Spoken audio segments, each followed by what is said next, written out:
Today I want to do a quick view at a camera that I've been using. This is the Victure 4K Wi-Fi Ultra HD, and the model is the AC700. As you can see here, let's see if I can get that to focus on that. And this is made in China. So anyways, the reason I got this a while back, I've been using it for about a month or two, and I want to do a few videos before I actually wanted to use it before I actually did a video, excuse me. So this is what you get. You get a small assortment of adapters, and you get this other adapter for it. So you can see that's what you use to put it on the tripod, and I'll go into that a little more. I'm just not gonna go into these. This is just different. This one has a mount, this one doesn't.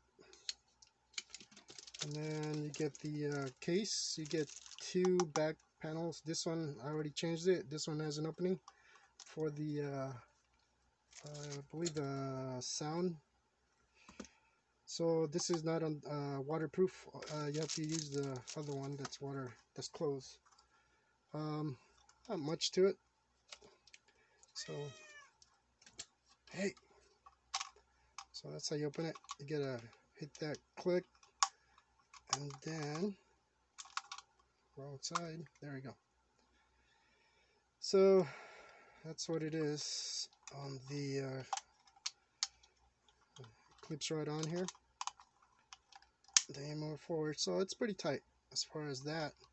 Then you have the front button there, and the cover just slips up out from the bottom. You get a cleaning pad, one of these.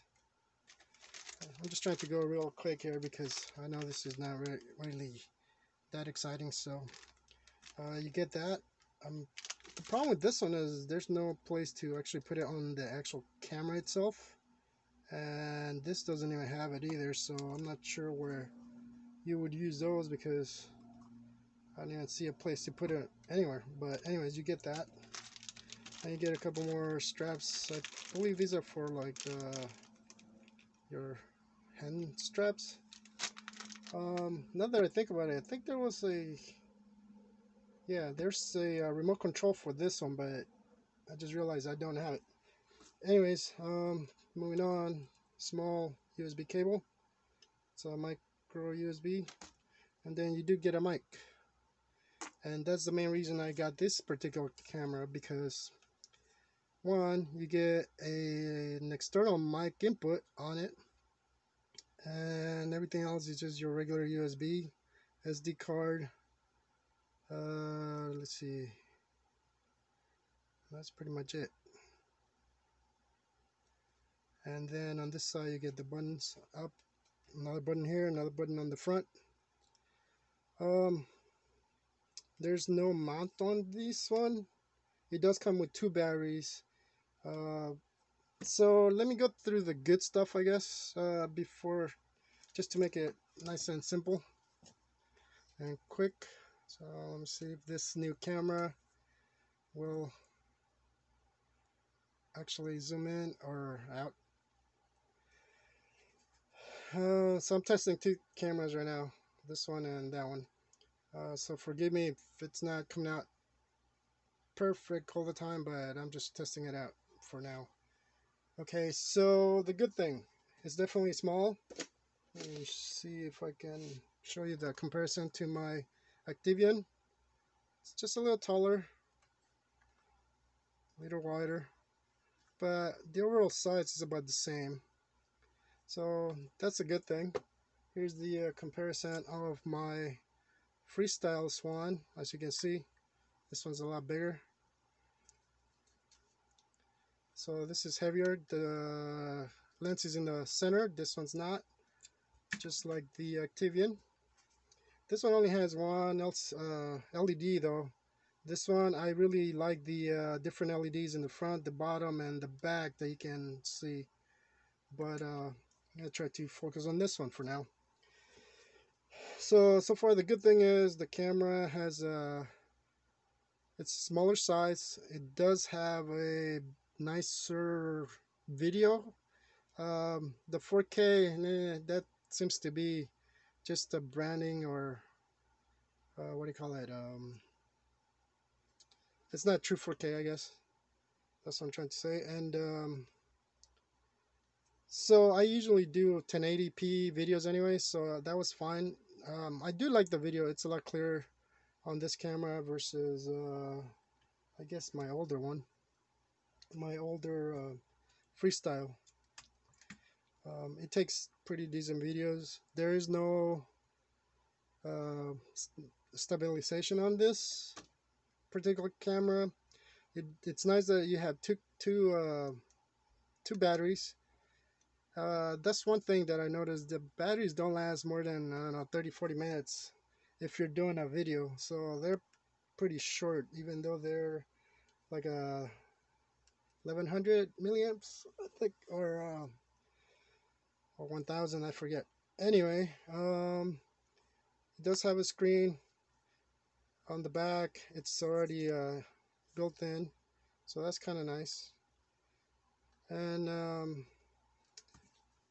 this is what you have to use in order to mount it, as I've said before. And at first I thought I wasn't sure about it, but to be honest, I don't care for this too much because it gets in the way a lot.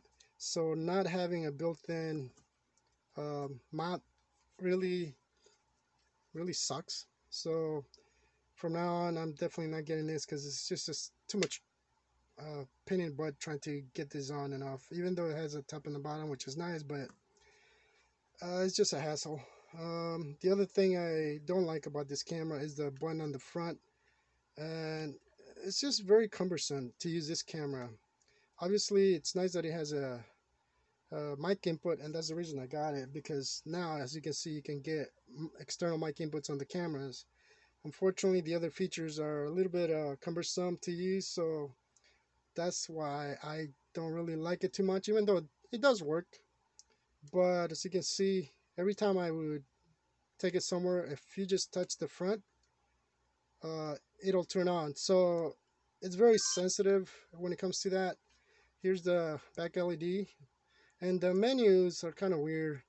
So you have to, let me see, I think you have to hold the front, and there it is. There's the menu, and then there's the camera. I just took a picture. So you have to press the front one again to go to the next option. The front again to go to the settings here, and then you gotta press the top one to go through the different settings there.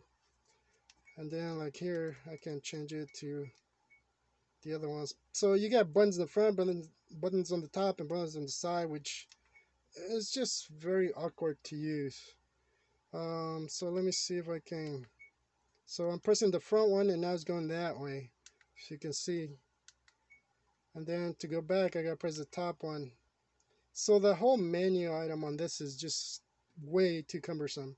And also, every time I would plug it in to charge it, the thing would come on, but sometimes it would charge, sometimes it wouldn't. So finally I figured out, I just plug it in, even if it turns on, just leave it alone, it'll charge. But it takes like 3 hours to charge completely. So it's just very cumbersome to use. Again, the video is fine. It's not a big deal for what I'm using it. But I mean, I really love the fact that I got the option of the mic, but everything else is just cumbersome to use, like I said, and I don't want to keep repeating myself, but there's not much else to it. The other good thing is that it was fairly cheap. It's like 30, I got it on special for like 30 bucks or something. So if you can get it for that much, I guess it's okay. 50 or 60 bucks that they're asking for, I will definitely look for something else that has better menu system. So you got to press it and hold it in order to turn it off. Obviously I want to compare it to what I already have, because this is the first camera that doesn't have the mount, and as you can see, these other ones do, the other ones that I have. fortunately, I was able to find the battery replacement for this one, so I've started using it again. And the reason I like this old camera is because obviously the lens is in the middle. This is glass, and this is feels like plastic, but it could be glass. I know this one is glass. You can feel it. And even though this is a bulky camera, one thing I really like is the top buttons. Everything's on the top and it's very easy to use. Turn it on, it turns on. All the menus are in the back on the LCD here. And I even have, let me see if I can get this. If I can, let me see if it's here or this one. There you go. I have the laser on this one if I want to point it to where I'm shooting. But anyways, the point is I was able to find the battery, so I'm able to use it again, which is nice because it's not cumbersome to use. The buttons are very simple to use. Everything's on there. Menu is simple. This one, it's also a very simple camera to use. I really enjoy the LEDs, but unfortunately I couldn't find 1000 milliamps or 1100 milliamps, I think, battery for this one. And until I can't get the correct battery, which you can see here, the original got pretty big and it stopped working. And this is the one I got for this battery. There's another model similar to this one, but the pins are not the same as this one, so I was able to find the original, and I already got that. I still have to, if I ever find the originals for this one, I'll keep using this camera as well because I really liked using it. I mean, it wasn't, as you can see, all the buttons are on the top. It's still a little cumbersome to use, but it's not as bad as these type of cameras. Obviously now they're able to put internal mics on them, so I like to see that more, obviously, on more cameras, because it helps when you're doing small videos or videos that are pretty close to you, like what I'm doing now. And I'm sweating like there's no tomorrow right now, so that's why I've been talking fast, and I'm just trying to get this done because I've been trying to cover this camera for a while. Yeah, 60-70 bucks of what they want on Amazon. I think that's a little high for it. There's no video stabilizer or whatever they call it on it. For what I do, I like the video. It works fine. You got the date on the bottom out of the way. You can use it as a dash cam. You can use it as a webcam. That's another nice feature of it. But I do miss that a lot. The built-in holder. If they can put one or two or three, hey, the more the better. So sometimes the cameras are too far to one side, and you maybe need to use it on the right or the left or whatever. So that will give you that option, or a magnetic type. I don't know, whatever works, I guess. So those are like the main features of the camera that actually I already tried the dash cam and also the webcam, so that's kind of nice. You know, you get all three in one. I just wish the buttons were laid out better. This is just too cumbersome, so I'll definitely wouldn't recommend cameras with buttons on the front, the back, and on the sides, or if everything's on one side or just two sides. I think that works better. It's just a lot more simple to use. This one just too cumbersome. But there you go. That's the Victure AC700 that I got a while back, and I've been doing some recordings on those. I know this one went over the limit of what I want to do, but I want to kind of give you a look at this particular camera because of that. It is one of the few you can get with the external mic. There are others, but you know, from what I read, the videos aren't that great. This one's okay. You know, I wouldn't expect too much, but at least it's nice and clear in the daytime. The nighttime sucks, just like every other camera. So don't expect this to have a nice nighttime video recording. And well, that's pretty much it for now. That's it for now. If you have any questions, just go ahead and put them on the comments, and I'll try to answer that. I don't want to bore people too much with this. So I got this one obviously because this two didn't have batteries, so I needed another one. I finally got the battery for this one, so I just finished cleaning it up and doing all that, so I gotta test that again. And if anybody knows where we can get the batteries for the Activians, let me know, because I still like this camera. Actually, this was one of those simple and easy to use cameras that I have, but unfortunately, um, as you can see, I had to do different things because battery died, so I had to get another one. Battery died, so I had to get another one. And has two batteries, but they don't last as long. So you know, we're still trying to get to that sweet spot without spending too much money. But there you have it.